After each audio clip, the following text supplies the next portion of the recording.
good afternoon, everyone. Thank you for everyone for asking me to be here today. I'm just going to start, I'm going to show you the film first, actually, and then I'm going to talk about it afterwards. It's one of a series of films that I've made recently with my son. He edits all the films, me, Deline Le Bas, for a project called To Gypsyland, but I'm just going to show the film and then I'll talk more about the actual project afterwards. I'm going to talk a bit about this whole project because actually it's something I've worked on for quite a long time, and it's also something that my husband's worked on for quite a long time. My husband actually did a map, Gypsyland, in 2007 for Venice Biennale, which Timea curated, Paradise Lost Pavilion. And it's something we've talked about. I know the name in itself is pretty contentious, and that's one of the reasons we use it, because we feel that we are entitled as people to call ourselves what we like. So if I want to refer to myself as a gypsy, then that's entirely up to me. In the UK, we also have Irish travellers, Welsh travellers, Scottish travellers. People refer to themselves with other names as well. They also call themselves needies, which is an Irish word for calling yourself a gypsy or a traveller, as well as referring to yourself as a Romany also.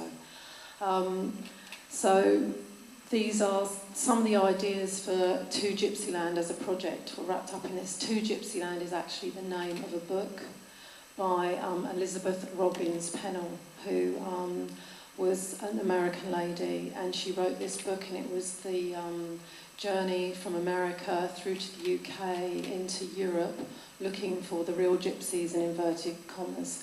Her uncle was actually Charles Godfrey Leyland, who wrote quite a few books about gypsies and about British folklore. So from this time, particularly in Victorian times, we have this sort of gypsy lorist thing starting to develop. So a lot of the mythology and a lot of the stereotypes were reinforced during this time, and this is one of the reasons that I wanted to sort of use this book, because it's also this idea of everyone's always looking for the most authentic gypsy or Roma person that there is, and it's something we have to deal with all the time, constantly. We are a very diverse community, and I often get questioned about my own identity just because of what I look like. We're an international community as well.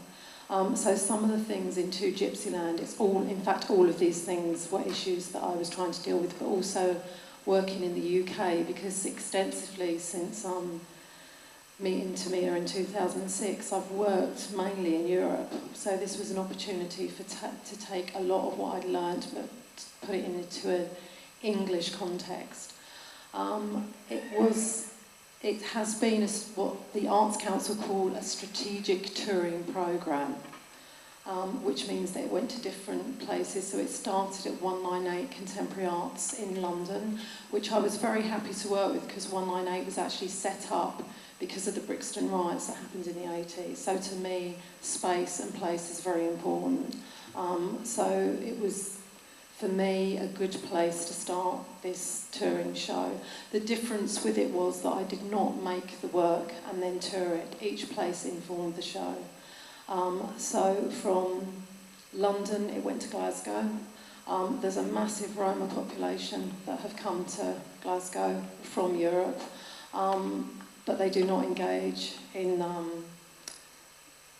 the arts there at all whatsoever. And so one of the reasons that Tramway wanted to work with me was to engage with the Roma community, which did happen because I worked with a local dance troupe there of girls. But what we did was they did their very traditional dancing, but then I helped them create t-shirts and things that they wanted to do, and they actually then did their own thing with hip-hop and stuff like that. So it was this idea of actually showing people tradition, but also that we are not trapped in history. We are living, breathing people that are in this century now, happening, this moment.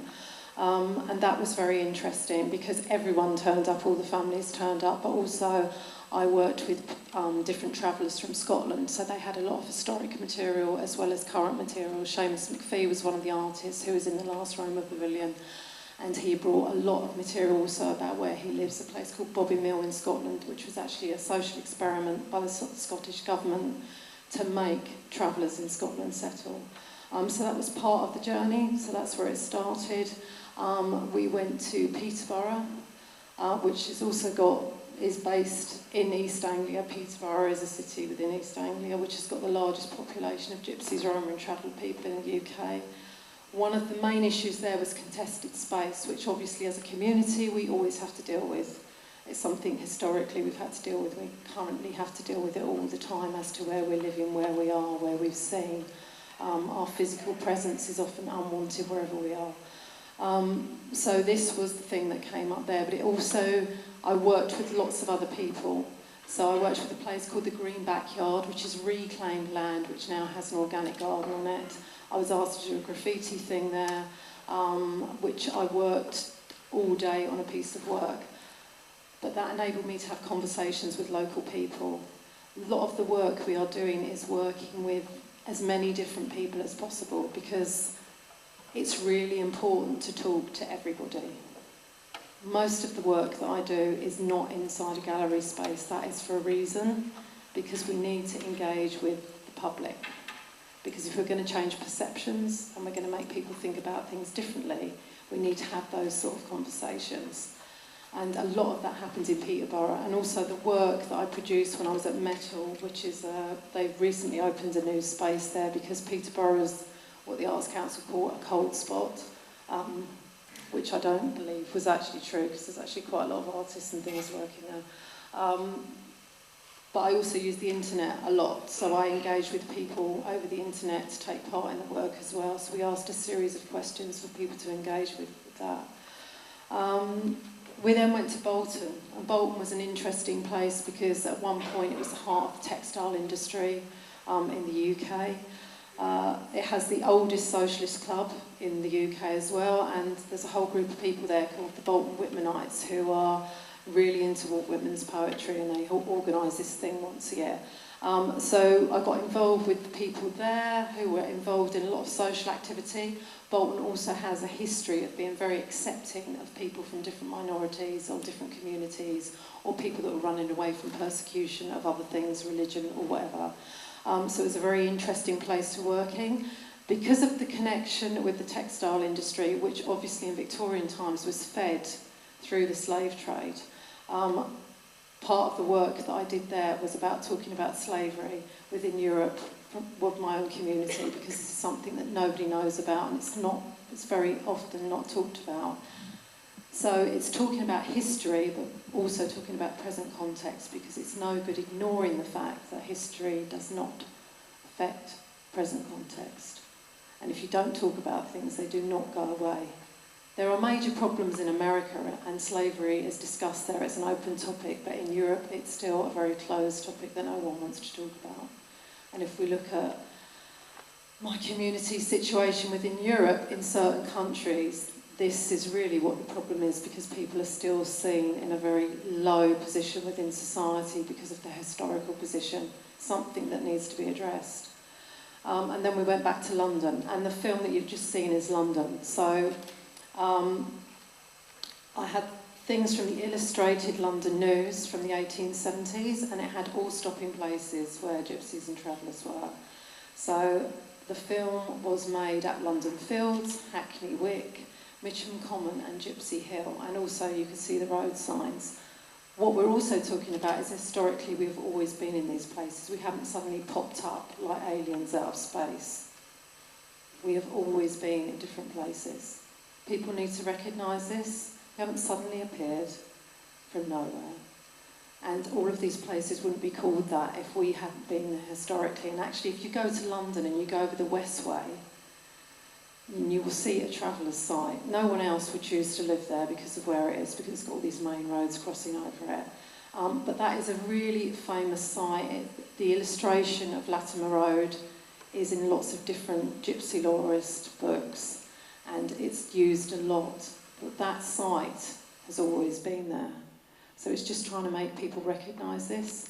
The other place that you saw on the film, which had there were like wagon wheels and stuff on it, that's actually in Hackney Wick. And there was a great controversy over a lot of the sites in Hackney when the Olympics were when England got the Olympics, because lots of gypsy sites in London, in that particular area, had to be moved. And there was a massive issue about this because of the money involved. So we moved around, we did all this filming. I worked with a long-time collaborator, Tara Darby, who took a lot of photographs. And the lady that was in the film with me is Ronki Asanawa. Now, Ronki is really interesting because my husband also has a friend called Lincoln Cato. Ronki is Nigerian by birth, but she was raised by gypsies and travellers in England, and she's not alone in that. So what we're also talking about in the work, that is, we are an inclusive society as well. We've often taken other people in and made them feel welcome, which is not the case with us. Most people don't want to make us welcome. In fact, the more unwelcome they can make us feel, the better they seem to like it. So that's what we're talking about. Me and Ronki have now gone on to make a new project, which is called Bound by No Nation. I use the Roma flag a lot in the work that I do, and the reason I use it is because we do not have a nation, but we have a flag. So we're not bound by any nation at all whatsoever. What binds us together is being human beings. Thank you.